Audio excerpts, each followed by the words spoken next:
Alright जी।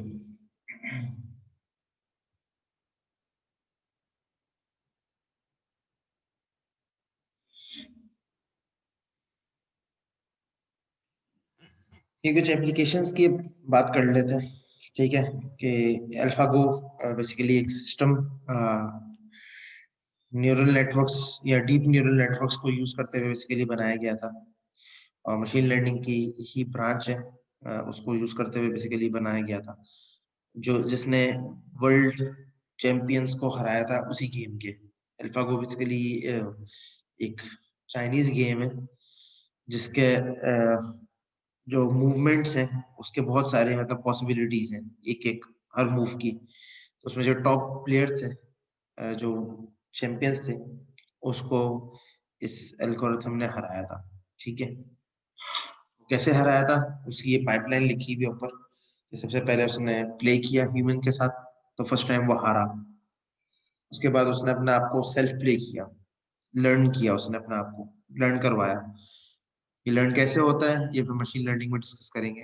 अभी आप ये समझ लेंगे जैसे हम याद करते हैं या सीखते हैं अपनी मिस्टेक से, वैसे ऐसा एल्गोरिथम ने भी सीखा। और उसके बाद फिर सीखने के बाद जो उसको बेस्ट वैल्यूज मिली, उसके ऊपर उसने अपने आप को मॉडल करा, और उसके बाद उसने बेसिकली ये काम किया।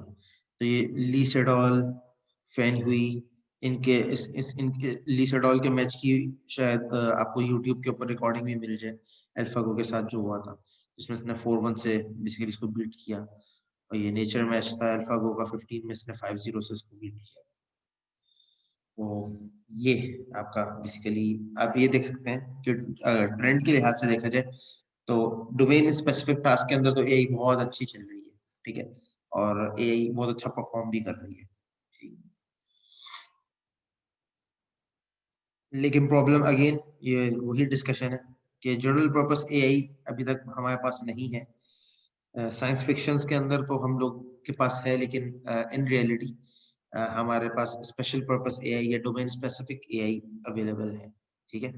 क्योंकि अगेन वही वाली बात है कि जो इंसान का जहन है, जो दिमाग है, उसके अंदर अल्लाह पाक ने बहुत सारे ऐसे फीचर्स डाले हैं जो कि हम उनको मैप नहीं कर सकते, ठीक है। और इसी तरीके से उन चीज को मैप नहीं कर सकते, तो ऑब्वियसली उनकी एप्लीकेशंस भी नहीं बनाना मुश्किल है। खैर, बुक के अंदर जो एआई के डेफिनेशंस को डिस्कस किया गया है, वो 4 तरीकों से डिस्कस किया गया है। System that thinks like that think like human, system that think rationally, system that act like human, system that act rationally। इन चारों डेफिनेशंस का जो खुलासा है वो एक ही है तकरीबन। वो ये है कि ऐसा कोई भी सिस्टम, आर्टिफिशियल इंटेलिजेंस सिस्टम किसको कह सकते हैं, अगर कोई भी चीज इन चारों डेफिनेशन में से किसी भी डेफिनेशन पे लाया करती है तो वो एआई सिस्टम कहला सकता है, ठीक है।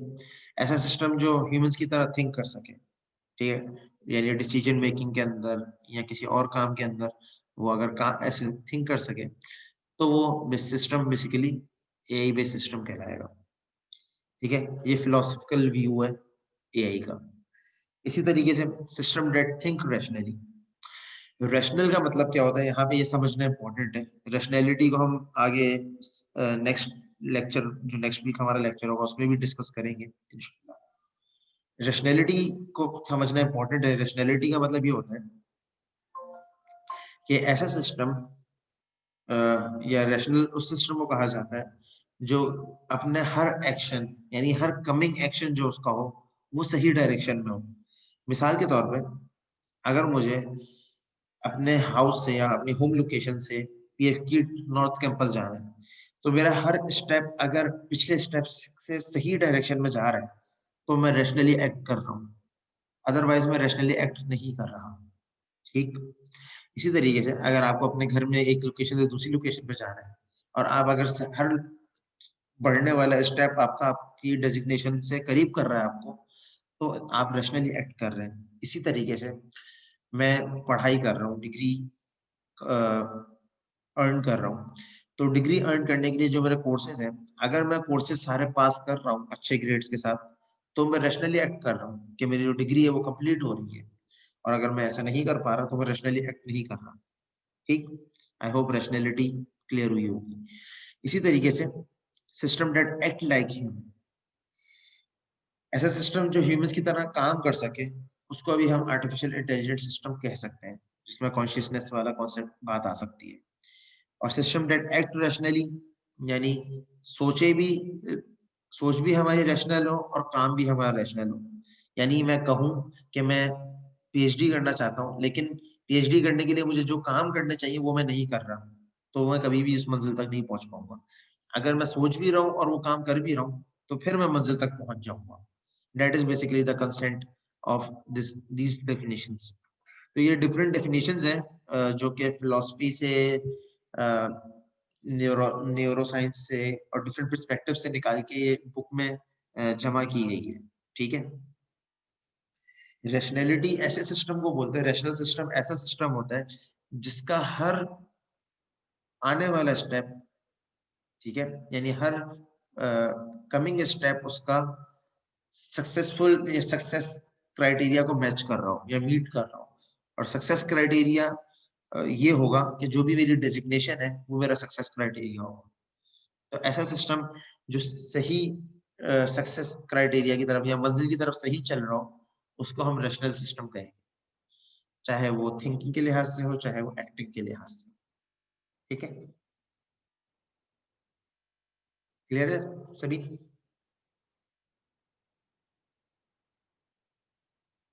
Yes sir.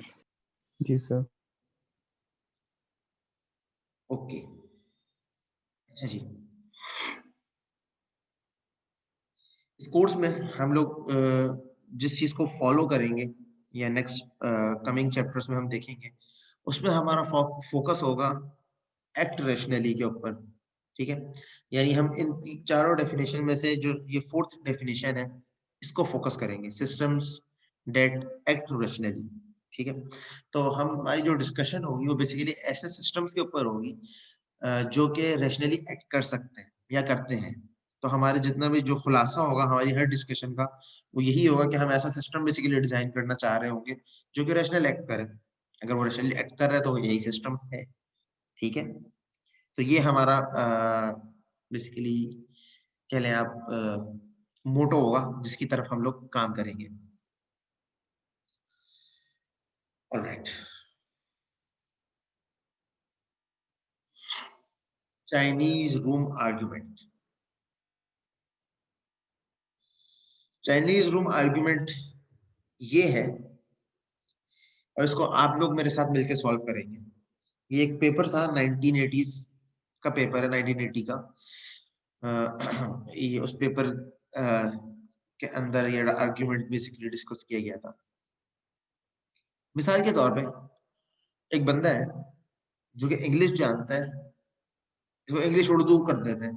एक बंदा है जो कि उर्दू जानता है और एक रूम में वो बैठा हुआ है जहां पे उसके पास इंग्लिश में नोट्स आते हैं। तो बंदा क्या करता है, उसके पास एक रूल बुक पड़ी हुई है, ठीक है, जिसको डिक्शनरी कह सकते हैं।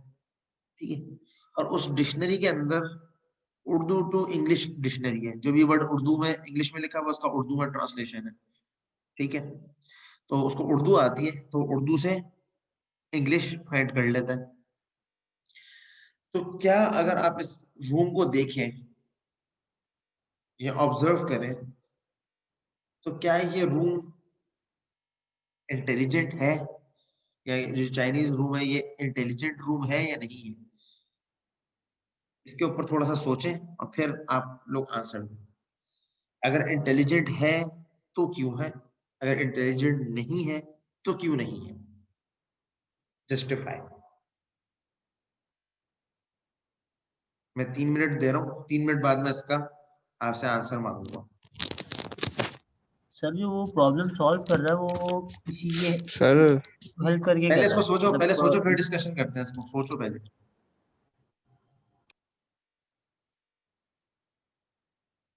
अगर कोई और क्वेश्चन है इससे रिलेवेंट तो वो पूछ सकते हो वैसे, मतलब अगर क्वेश्चन ही समझ नहीं आया।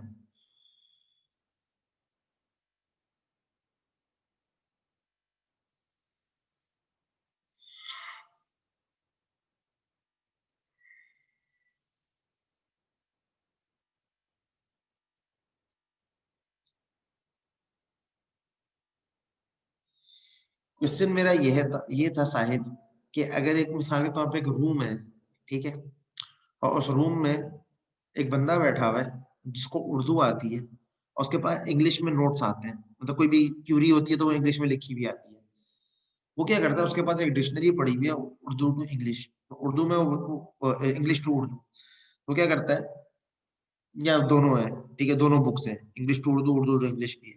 तो जो भी उसके बाद नोट आता है उससे वो वर्ड देखता है और उसको वो उसकी ट्रांसलेशन देखता है उर्दू में, और उसके लिहाज से उसका आंसर लिख के वो डिक्शनरी से भेज देता है, आउटपुट दे देता है, जैसे यहाँ पे कर रहा है।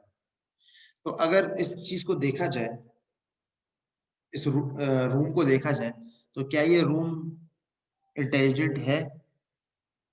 मेरा ये क्वेश्चन है आप लोगों से। तो अगर है तो क्यों लगता है, अगर नहीं है तो क्यों लगता है, ये बताना है।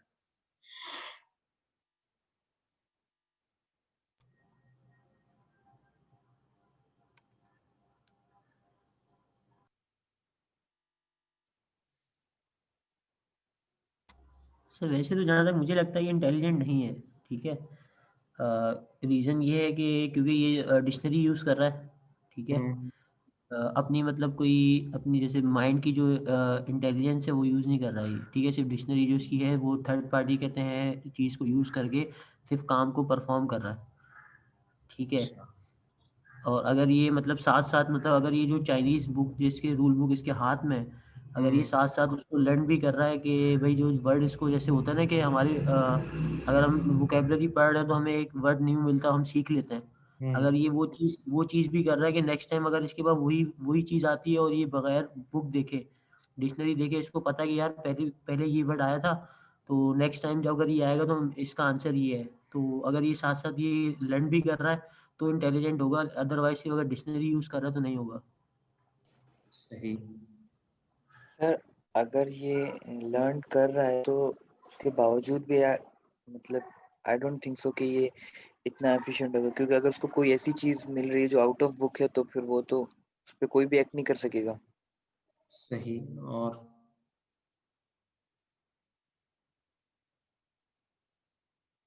कुछ स्टूडेंट्स ने चैट पे भी मुझे आंसर दिए हैं। मैं वो भी देख रहा हूँ, ऑब्जर्व कर रहा हूँ, एक मिनट। अच्छा, जो पेपर था जिसमें ये डिस्कशन की गई थी उसके लिहाज से तो ये रूम इंटेलिजेंट नहीं था, ठीक है। जो कि ज्यादातर यस सर। आप में से भी ज्यादातर लोगों का ख्याल यही है, जितने भी कमेंट्स हैं, जितनी भी डिस्कशन है, उससे यही समझ आ रहा है। लेकिन अगर इस चीज को टॉप लेवल पे देखा जाए, आप भूल जाए कि इस रूम के अंदर कोई बंदा बैठा हुआ है, ठीक है। थोड़ा सा मैं इसको हाइड कर देता हूँ, इंफॉर्मेशन को एब्स्ट्रैक्ट कर देता हूँ। आप एक जगह से इनपुट देते हैं और वो इनपुट बेसिकली आपको एक आउटपुट दे देता है। मिसाल के तौर पे इसकी एक सिंपल एग्जांपल देता हूँ। इसी चीज को एटीएम के ऊपर मैप करते हैं। एटीएम में आप जाते हैं, आप कार्ड इंसर्ट करते हैं, अपनी इंफॉर्मेशन डालते हैं जो कि पिन होता है, और आपको पैसे मिल जाते हैं, ठीक है। तो उसको आप कहते हैं कि ऑटोमेटेड टेलर मशीन है, ठीक है। इसी तरीके से ऑटोमेटेड क्वेश्चन आंसर है आपका। तो फिर ये क्यों इंटेलिजेंट नहीं है? सर उसको जो काम बता दिया गया सिर्फ वो कर रहा है, ठीक है। आपने सिर्फ कहते हैं एटीएम को बोल दिया कि डोमेन भाई अगर स्पेसिफिक कार्ड इंसर्ट इंटेलिजेंट तो होगा है ना, डोमेन स्पेसिफिक इंटेलिजेंट तो है, स्पेसिफिक। तो वैसे ही नॉन नैरो इंटेलिजेंस पे हम तो। सर अगर हम लोग एटीएम के अंदर फॉरेन बैंक्स या फिर किसी ऑनलाइन अकाउंट जैसे पानियर या पेपाल के क्रेडिट कार्ड इंसर्ट करेंगे तो वो नहीं करेगा, क्योंकि वो उसके अकाउंट्स में या उसके एक्सेस ठीक में है, है ही नहीं। वो तक उसकी डोमेन में नहीं है ना, देखो डोमेन स्पेसिफिक है ना, वो तो मैं मान रहा जी हूँ। सर। तो डोमेन स्पेसिफिक हो गया ना, लेकिन इंटेलिजेंट तो है।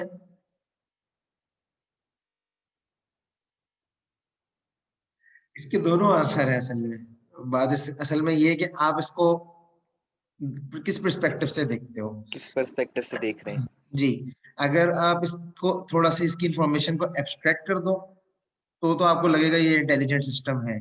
अगर आप इसकी इंफॉर्मेशन ओपन कर दो तो ये आपको अगर ये पूरी डिटेल पता है जैसे अभी मैंने बता दी, तो उसके लिहाज से इंटेलिजेंट नहीं है, ठीक है। तो डिपेंड्स कि जो आपको जो आपसे चीज पूछी जा रही है उसमें कितनी इंफॉर्मेशन आपको दी गई। अगर कोई चीज एब्स्ट्रैक्ट है तो उसको एब्स्ट्रैक्ट रख के ही आप सोचेंगे।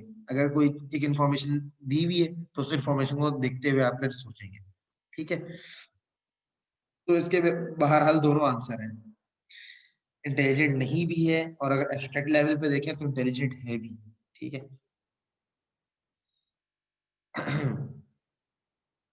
अच्छा जी, तो इसी चीज को कि किसी भी चीज को जिस तरीके से हम बोल रहे हैं कि हाँ ये चीज इंटेलिजेंट है, और एक चीज बोल रहे हैं हाँ ये चीज इंटेलिजेंट नहीं है, तो इसको इसका एक क्राइटेरिया बेसिकली कोई होना चाहिए। तो उसके लिए एक क्राइटेरिया जो मशहूर जमाना एक क्राइटेरिया चलता है, वो ट्यूरिंग टेस्ट है। ठीक है, ट्यूरिंग टेस्ट क्या है? मिसाल के तौर पे एक सिनेरियो आपके सामने लिखा हुआ है। वो सिनेरियो ये है कि अगर आप ह्यूमन जज है, मिसाल के तौर पे एक सिस्टम को देख रहे हैं, कम्युनिकेट कर रहे हैं उस सिस्टम से, और उस सिस्टम के बैक पे कंप्यूटर है या एजेंट है उसे नहीं पता। ठीक है, अब उसको कम्युनिकेशन से जज करना है, यानी इन्फॉर्मेशन यहाँ एब्स्ट्रैक्ट है अगेन। अब उसे उसके बिहेवियर से जज करना है कि क्या ये सिस्टम इंटेलिजेंट है या नहीं है। अगर तो ये सिस्टम ह्यूमन उसको कहे कि हाँ कम्युनिकेशन के बाद कि हाँ ये सिस्टम इंटेलिजेंट है, तो इसका मतलब ये है कि वो सिस्टम इंटेलिजेंट वाकई है। और अगर वो ह्यूमन कहे कि नहीं है तो नहीं है। मिसाल के तौर पे इसकी एग्जाम्पल बहुत सिंपल ले लेते हैं। चैटबॉट है, कोई भी वेबसाइट आप जाएं मशहूर, ज्यादातर वेबसाइट्स के ऊपर चैटबॉट इंटीग्रेटेड है अब आजकल। ठीक है, ई कॉमर्स वेबसाइट्स के ऊपर स्पेशली। तो आप उस चैटबॉट से कम्युनिकेशन करके देखें। ठीक है, आप जब उसकी डोमेन के क्वेश्चंस उससे करेंगे तो वो बड़ा अच्छा आंसर देगा आपको। लेकिन जैसे ही आप उसके डोमेन से हटेंगे वो आपको आंसर देना बंद कर देगा। तो आप ऐसे सिस्टम को क्या कहेंगे, इंटेलिजेंट कहेंगे या नहीं कहेंगे? जैसे चैटबॉट की एग्जांपल दी, जैसे चाइनीज रूम की एग्जांपल दी, सर तो कह आप भी क्या सकते हैं कहेंगे? क्योंकि वो तो अपनी जगह दे रहा है ना जवाब। स्पेसिफिक वे में हो सकता है। सही, लेकिन मिसाल के तौर पे इसका एक और क्वेश्चन चले से यहाँ पे रेज होता है कि ट्यूरिंग रेस्ट जो टेस्ट है, क्या वो सही है या गलत है, या क्या इसको स्टैंडर्ड कहा जा सकता है? तो अगर कोई एक क्वेश्चन है या एक जो भी चैटबॉट है उसकी डोमेन का ही है, उसको पैराफ्रेज करके उससे पूछ लो स्टेटमेंट को, तो क्या वो उसका सही आंसर देता है? नहीं देता। अब ये डिजाइनर के ऊपर डिपेंड करता है कि जो सिस्टम डिजाइन कर रहा है कि वो कितना डेप्थ में उसके ऊपर काम करता है।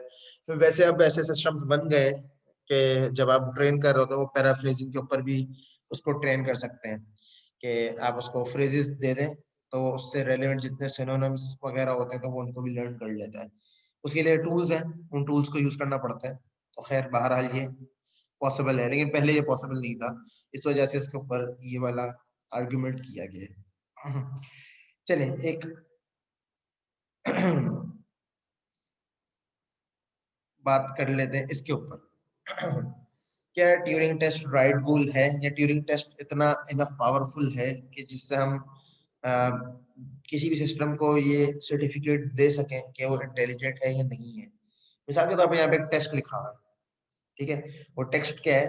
Aeronautical engineers engineering text do not define the goal of their field as making machine that fly so exactly like pigeons that they can fool even other pigeons। अगर ये आपको एक फ्रेज दिया हुआ हो ठीक है, और आपसे कहा जाए कि क्या ये टेक्स्ट जो आपको मैं दे रहा हूँ ये एरोनॉटिकल इंजीनियरिंग को रिप्रेजेंट कर रहा है, डिफाइन कर रहा है कि ऐसी मशीन्स जो कि पिजन्स की तरह फ्लाई करें और दूसरी पिजन्स भी उसको देख के बेवकूफ बन जाए, यानी प्लेन्स। अगर प्लेन्स की बात की जाए तो प्लेन्स मशीन्स ही होती हैं। ठीक है, और वो पिजन्स की तरह फ्लाई करें और उससे दूसरी पिजन्स बेवकूफ बन जाए। तो क्या ये चीज या क्या ये फ्रेज जो है, ये स्टेटमेंट है, ये सेंटेंस बोले वॉट एवर आप इसको बोले, तो क्या ये बता रहा है कि एरोनॉटिकल इंजीनियरिंग खुद क्या होती है? क्या ये क्लियर कर रहा है?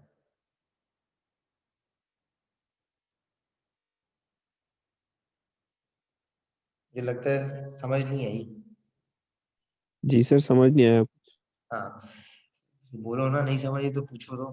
मैं ये कह रहा हूँ कि ये अगर जो टेक्स्ट लिखा हुआ है, ठीक है, अगर आपसे मैं बोलूं कि एरोनॉटिकल इंजीनियरिंग क्या होती है, ठीक है, और उसके बाद मैं बोलूँ कि ये डेफिनेशन मैं बता रहा हूँ आपको कि क्या ये डेफिनेशन सही है, तो आप फिर उसमें से उस फिर बता सकते हैं कि क्या वो सही है नहीं है। तो अगर मिसाल के तौर पर एक सेंटेंस दिया हुआ है, machines that fly so exactly like pigeons that they can fool even other pigeons, तो क्या ये एरोनॉटिकल इंजीनियरिंग क्या होती है या उसके जो इंटेंट है उसको एक्सप्लेन कर रहा है?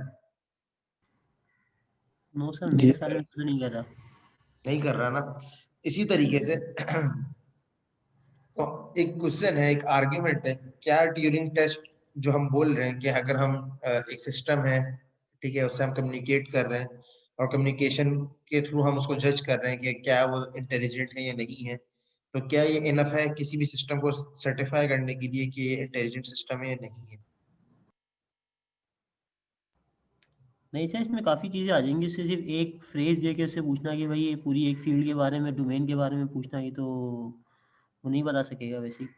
तो आपने अगर एक सिंपल चीज़ बेसिक्स पढ़ी हुई है और आपसे कोई इंटरमीडिएट लेवल पे या एडवांस लेवल पे उससे कुछ डोमेन का पूछ लिया गया, तो वो तो हम्म, इंटेलिजेंट उस पे तो नहीं है। जो उसको सिखाया गया है जो बेसिक्स लेवल पे, उस लेवल तक इंटेलिजेंट होगा।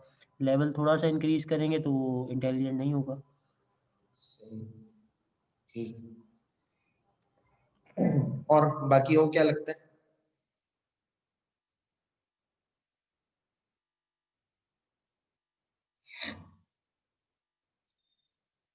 हम्म,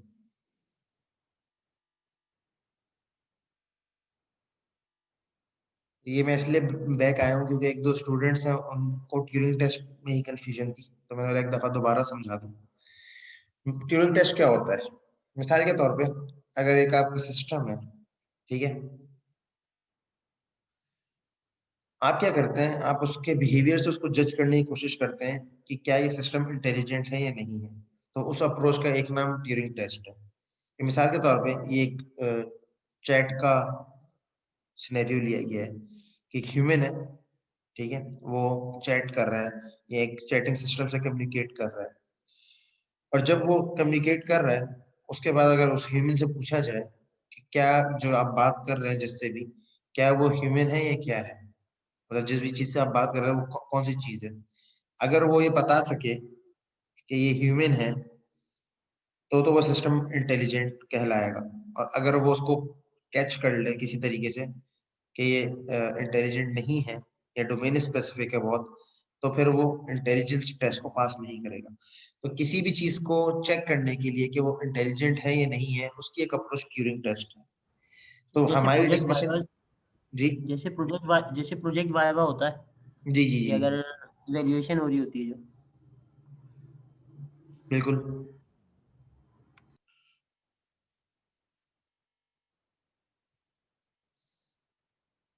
इसी तरीके से तो ये बेसिकली एक इसी के ऊपर डिस्कशन करते हुए क्वेश्चन रेज किया था कि अगर ये ट्यूरिंग टेस्ट क्या इनफ है किसी भी चीज को इंटेलिजेंट कहने के लिए, तो उसके ऊपर थोड़ी सी बात कर रहे थे।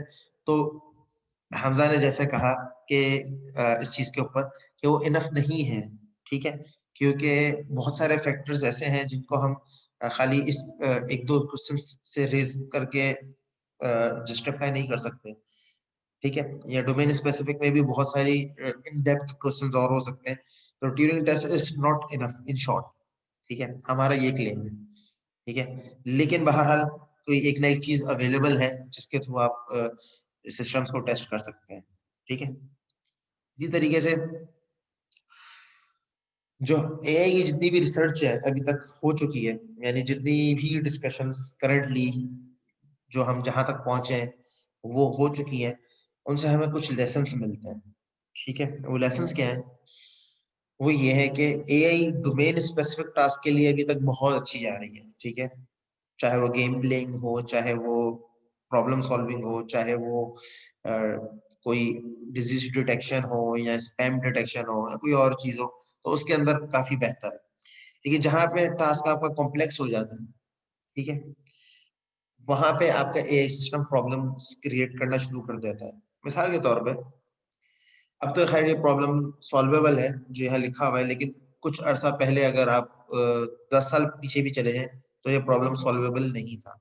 कि मिसाल के तौर पे अगर आप एआई सिस्टम को अपनी ग्रैंड मदर की इमेज के ऊपर ट्रेन कर दें, ठीक है, और एक क्राउड हो और आप उस क्राउड की एक इमेज दें उसको और उससे पूछें कि इसमें मेरी ग्रैंड मदर कहाँ है, तो आज से 10 साल पहले ऐसे सिस्टम्स नहीं थे जो कि आपको ये इसका आंसर दे सके कि इसमें से ग्रैंड मदर आपकी कौन सी है।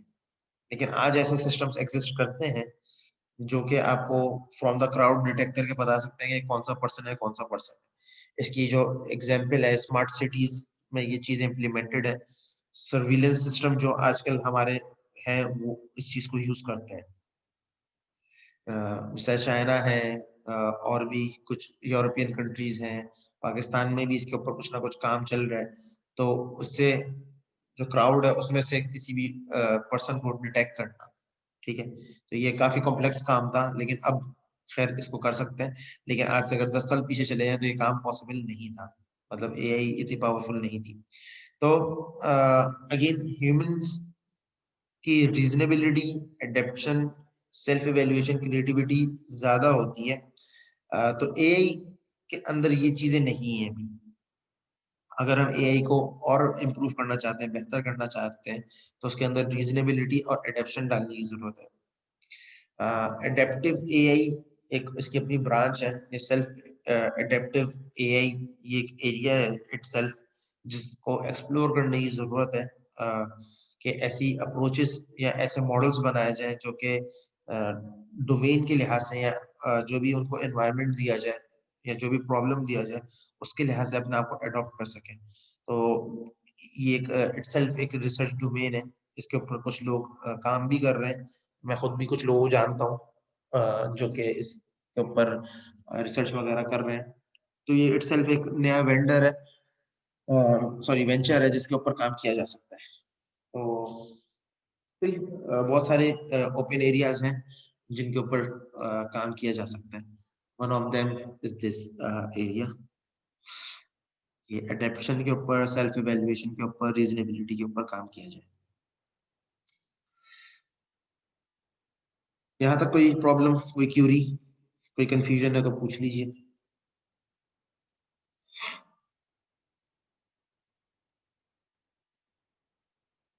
यहाँ तक कोई कंफ्यूजन, कोई क्यूरी हो तो पूछ लीजिए। क्लियर है सब? ठीक है। ये अगेन हिस्ट्री है, हिस्ट्री की बात हम कर चुके हैं, तो ये इसको मैं जस्ट गो थ्रू करूंगा। 70s 80s में एक्सपर्ट सिस्टम्स बन गए थे, उसके बाद फिर दोबारा प्रॉब्लम आए, एआई विंटर आया, मॉडर्न एज एरा, अभी भी रिसर्च चल रही है, काफी सारी चीजें हम लोग बेहतर कर रहे हैं, सब एरियाज की इन्वेस्टिगेशन चल रही है और उनसे फिर फर्दर और डेवलपमेंट वगैरह हो रही है। ये वैसी एक फ्रेज है, ये एक ऑथर है, 100 पेज मशीन लर्निंग बुक इन्होंने लिखी है। इन्होंने इनका ये कहना है एआई के बारे में कि you have to be very specific when you ask an AI to do something for you. यानी जब भी आप एआई से काम लेना चाहें तो आपको स्पेसिफिक होना चाहिए, सेल्फ स्पेसिफिक होना चाहिए। अगर आप उसको कोई भी ऐसा प्रॉब्लम देंगे, मिसाल के तौर पर इसने एग्जांपल दिया है ग्लोबल फेमिनिन को फाइंड करके दे दे, सॉल्व कर दे, ठीक है, तो AI will kill all humans. If you ask it to save as many living species as possible, it will kill all humans. ठीक है, क्योंकि ह्यूमंस ही पोल्यूशन करते हैं और उसकी वजह से इतने सारे प्रॉब्लम्स होते हैं, तो ह्यूमंस को ही मार देगा। इसी तरीके से अगर आप उसको कोई और काम भी ऐसा देंगे जो कि बहुत जनरलाइज्ड हो तो वो ह्यूमंस को ही किल कर देगा।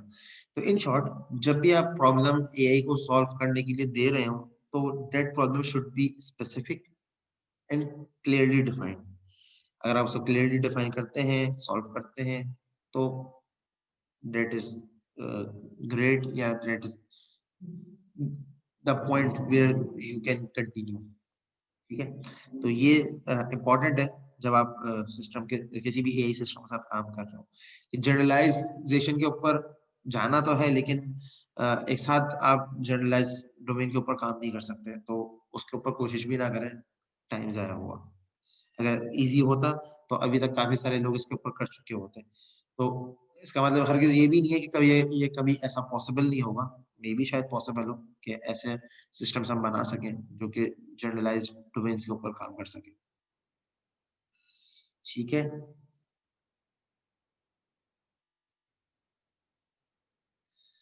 अब इस कोर्स में हम लोग जो हमारे मतलब फ्यूचर लेक्चर्स होंगे जितने भी वो जनरल टेक्निक्स के ऊपर ज़्यादातर हमारा एम्फेसिस होगा, कोशिश करेंगे।